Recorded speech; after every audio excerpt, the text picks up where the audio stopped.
All right, so get ready to dive into this crazy story. We're talking all things Netflix. We've got this awesome YouTube interview with Mark Randolph, Netflix's co-founder and first CEO, Oh, yeah. And get this. The guy started out selling sheet music by mail order. Talk about a wild ride. It really is wild how those early experiences can totally shape a groundbreaking idea later on. It's like Mark's background, in direct response marketing, subscriptions from his magazine days, even packing and shipping from that catalog business. It all kind of came together to create that early Netflix model. Yeah, I'm always so fascinated by those unexpected journeys. You think you're on one path and bam, life takes you in a totally different direction. And this is definitely one of those stories. I think we're all kind of looking for those aha moments, right? Like when everything clicks into place. Totally. And Mark actually had one of those moments during a car ride with Reed Hastings, the future co-founder of Netflix. They were just tossing ideas around and suddenly the concept of renting DVDs by mail pops up. But hold on, think about this. It's the mid-90s, right? Could a CD even survive a trip through the postal system? Right. I mean, would you trust the mail with a fragile disc? That's a good question. I had to test it out. They were committed, though, that's for sure. Mark and Reed literally turned the car around, bought a used CD, popped it in an envelope, and mailed it to Reed's house. And then they waited. So what happened? The next day, there it was, the CD, safe and sound. That's how that iconic red envelope was born. I love that story. It really shows how every idea seems kind of crazy at first. We just don't know why yet. You know what I mean? Yeah. But instead of getting all emotionally attached to your idea, the key is to just get it out into the real world as fast as possible. Test it out. Exactly. Just like Mark always says, every idea is bad. We just don't know why they're bad yet. Yep. Falling in love with your idea can totally blind you to its flaws. That's why testing is so important. 100%. It reminds me of that story Mark tells about the college student who pitched him this clothing sharing platform. Oh, yeah, I remember that one. What did he say? He's like, forget the fancy website. Forget the app. Just grab some paper and tape. Right? Would you like to borrow my clothes? Knock and stick it on your dorm room door. Genius. Right. See if anyone actually wants to borrow your stuff first. Exactly. Test that core assumption before you go all in building some complicated system. It's such a low-cost, low-risk way to get real data and validate those assumptions. Absolutely. It's like the sunk cost fallacy, Oh, tell me about it. We've all been there, clinging to a bad decision just because we've already invested time, money, or energy into it. It's hard to let go sometimes. It really is. And it's not just us regular folks. Remember Blockbuster? At first, they totally dismissed Netflix, thought it was a joke. Yeah. But as Netflix gained traction, Blockbuster started freaking out. They poured tons of resources into their own online platform, trying to play catch-up. Makes sense. But they were so stuck in that sunk cost mindset. Instead of adapting, they kept throwing money at a dying model. It's hard to change when you've been successful doing things one way for so long. True. Speaking of Blockbuster, it's crazy to think about the video rental landscape back then. Blockbuster was this giant, dominating the market with those physical stores and those dreaded late fees. Don't remind me. Netflix was like this tiny David going up against Goliath. Oh, a story. And all of this was happening as the internet was starting to take off and DVDs were becoming more popular. It's mind-blowing to think that when Netflix launched, there were fewer than 250,000 DVD players in use, compared to a potential market of 130 million households. Wow. They were betting big on a future that wasn't even here yet. Talk about taking a risk. Seriously. Imagine selling your company for a measly $10, $15 million to Jeff Bezos in a messy early Amazon headquarters. That's exactly what Mark and Reed considered. No way. It's crazy to think how things could have turned out so differently. It really makes you think about those bigger trends, the ones that are shaping the world around us, the rise of the internet, the adoption of new technology. Those are the forces that can either make or break a good idea. For sure. And even with the convenience of online ordering, Netflix's model wasn't taking off right away. Really? They had to try out hundreds of ideas, constantly testing, iterating, and refining. It's like they were throwing spaghetti at the wall and seeing what stuck. I love that analogy. And that's when they had another major shift. Mark talks about moving from slow, meticulously planned tests to these rapid-fire experiments, even sloppy ones. Interesting. Speed became essential. It wasn't about perfection anymore. It was about gaining insights as quickly as possible. And then, boom, they stumble upon the idea that revolutionizes the entire industry. What's that? The subscription model. with no due dates and no late fees. Oh, man. Brilliant. I mean, who hasn't cursed those blockbuster late fees at some point? Everyone. That seemingly small change, eliminating that one pain point, it totally transformed Netflix. They flipped the script. Suddenly, they were faster, more convenient, and more customer-friendly than the giant blockbuster. It's amazing how one small tweak can make such a huge difference. It really is. But just as things were looking up, the dot-com bubble bursts. Oh. Can you imagine going from this period of seemingly endless funding to facing financial ruin? That's tough. Netflix had $5 million in revenue, but they had racked up a staggering $50 million in losses. Yes. They were burning through cash like crazy. What did they do? It was do or die time. They even tried to sell to Blockbuster for $50 million. Did it work? The Blockbuster executives practically laughed them out of the room. Wow. They just couldn't grasp the value of this online upstart. Talk about a missed opportunity. Seriously, makes you wonder if that rejection fueled their fire even more. Because you know what happens next. Blockbuster, in a moment of panic, tries to launch their own online DVD rental platform. Really? It was almost comical. They had this blended model where you can rent online, but you still had to return the DVD in store. So they were still stuck in the old way of thinking. Exactly. They were a classic example of what Mark calls the sunk cost robot, mindlessly defending a bad decision. Because they'd already invested so much. It's hard to admit when you're wrong. It is. Especially when you've got so much on the line. And you know what? It almost worked. Blockbuster size and brand recognition almost took Netflix down. Wow. It was David and Goliath all over again. But then something incredible happened. Blockbuster imploded. What happened? It was this series of internal blunders that you couldn't make up if you tried. Oh. First, their CEO quit in a huff over a denied bonus. Seriously? Then their new leadership got distracted. They focused on selling candy and clothes in stores. Instead of investing in their online platform, Wow. they completely abandoned their online efforts, just as they were starting to gain traction. Like they were handing Netflix a lifeline. Exactly. This is where focus becomes crucial. Blockbuster's lack of focus ultimately gave Netflix the space to breathe, adapt, and ultimately thrive. It's amazing how things can turn around like that. It is. And you know what emerges from all of this chaos? What? Netflix's now famous culture of freedom and responsibility. That's interesting. It wasn't some carefully crafted plan. It was born out of necessity. In this fast-paced, resource-constrained environment, Makes sense. Mark tells this fantastic story about a conversation that happened in, of all places, a hot tub. A hot tub. Yeah.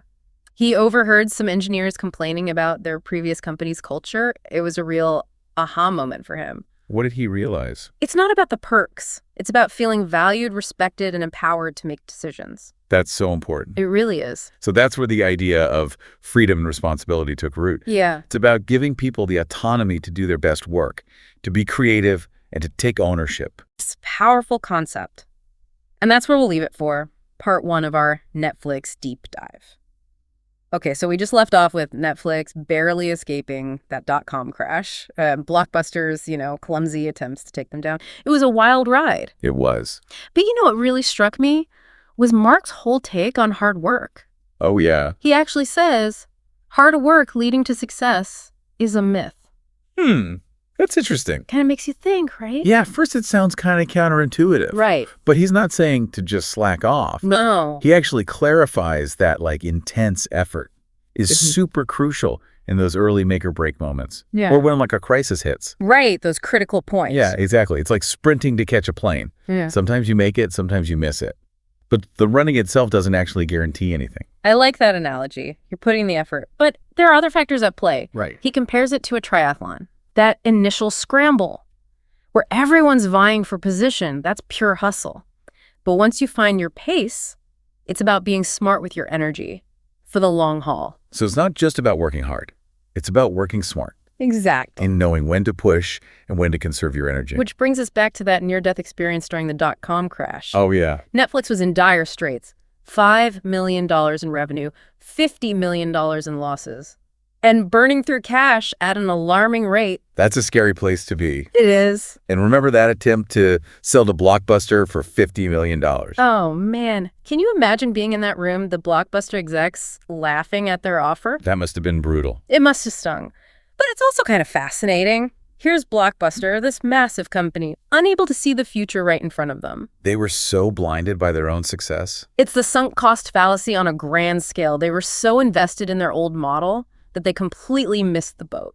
It's a good reminder that even the biggest companies can fall. Yeah, if they're not willing to adapt. And it's not just companies. Yeah. We all fall into that trap sometimes. Right. Sticking with something just because we've put so much into it, even when it's clear it's not working anymore. It's hard to let go. It is? But sometimes knowing when to cut your losses is the smartest move you can make. Look at Netflix. They were willing to pivot, to adapt. And it paid off. They weathered the storm, fought off Blockbuster, and in May 2002, they went public. Wow. Now, Mark could have easily walked away a wealthy man, but he stayed with Netflix until the day after the IPO. And then he went on to start other companies and mentor tons of entrepreneurs. It's clear that he's driven by more than just money. I think so, too. It's about the challenge, the creativity, the impact. He even says that the IPO wasn't this life-altering event, just another milestone along the way. Interesting. It makes you think about your own metrics for success, right? Yeah, what does success really mean to you? Is it just about financial gain? Or is it something more? Relationships, No. making a positive impact. Yeah. How do you measure a fulfilling life? Those are the questions we should all be asking ourselves. Exactly. And speaking of relationships, Mark has this really interesting take on work-life balance. Oh, yeah, I've heard about this. Remember that LinkedIn post he wrote about having a standing date night with his wife every Tuesday, even during Netflix's most insane period? Yeah, that went viral. It did. Most entrepreneurs preach work-life balance, but Mark actually lived it. It's one thing to talk about it. It's another thing to actually do it. And I think it's deeper than just having dinner with your spouse. What do you mean? It sends a message to your entire team that personal lives matter, It shows that you value your employees as people. not just as workers. Exactly. He made it a rule to leave work at 5 p.m. sharp every Tuesday, no exceptions. Wow. And guess what? The world didn't end. It challenges that always-on mentality that so many startups have. It's like he's saying it's okay to have a life outside of work Exactly. and that you can still be successful. By setting boundaries and prioritizing his personal life, Mark was probably a more effective leader in the long run. It makes sense. When you're rested and recharged, Yeah. you're able to bring your best self to work. He talks about finding that balance between his entrepreneurial drive, family time, and his love for adventure. He's a big skier and climber. Yeah, it's not about achieving perfect equilibrium, but consciously choosing what to focus on. It's about being intentional with your time and energy. Which brings us to a really crucial question for everyone listening. Okay. What are your non-negotiables? What are the things you absolutely refuse to compromise on, no matter how busy life gets? It's a good question to reflect on. It is. What are those things that are truly important to you? And in part 3, we'll get into how Mark's commitment to his own priorities influenced Netflix's culture. I'm looking forward to that. It's all about freedom, responsibility, and making sure you have the right people on the bus. Okay, so we're back for the final part of our Netflix deep dive. We've talked about that crazy origin story, near-death experiences, and Mark Randolph's kind of unconventional views on hard work and success. It's been a wild ride. It has. And now it's time to unpack one of the things that Netflix is most famous for, their company culture. Oh, yeah. Netflix culture. You hear about it everywhere. It's legendary. But Mark makes a really good point. It's not like some fancy document you frame and hang on the wall. Right. It's not just a bunch of words. Exactly. It's about how the leaders actually behave. Walking the walk, not just talking the talk. 100%. And that's where their freedom and responsibility philosophy comes in. Yes. Freedom and responsibility. It sounds radical. Kind of does. But Mark explains that it actually grew out of those early scrappy startup days. Oh, I can see that. When you've got 10 people doing the work of 100, you can't afford to micromanage. You got to trust your team. You have to trust your team to figure things out. Give them the freedom to do their thing. Exactly. But that only works if you have the right people on board, right? Right. People with good judgment. Exactly. So how do you build that kind of judgment into a company's DNA? That's the million-dollar question. It is. Well, Mark believes it starts with hiring. Okay. Netflix intentionally seeks out people who are capable of making sound decisions independently. Makes sense. You see, most companies, they build all these rules and policies to protect themselves from employees who might make bad choices. It's like putting guardrails everywhere because a few people might trip and fall. Yeah, exactly. But Netflix, they do the opposite. They remove the guardrails. Yep. They focus on attracting and retaining talent that thrives in an environment of trust and autonomy. So it's like they're saying, we trust you to make good decisions. Exactly. You know, it's funny. We've all experienced that frustration of having a rule imposed on everyone because of a few bad apples. Oh, yeah, all the time. It's like, come on. It's so frustrating. It really is. And those blanket policies, they often stifle creativity and innovation. They do. They can really kill the vibe. For sure. Remember that story Mark tells about the hot tub? Oh, yeah, the hot tub story. He overhears some engineers complaining at their previous company. Right, they had all the perks. But they weren't happy. They weren't happy. They didn't feel valued or respected. It's not about the free snacks and ping pong tables.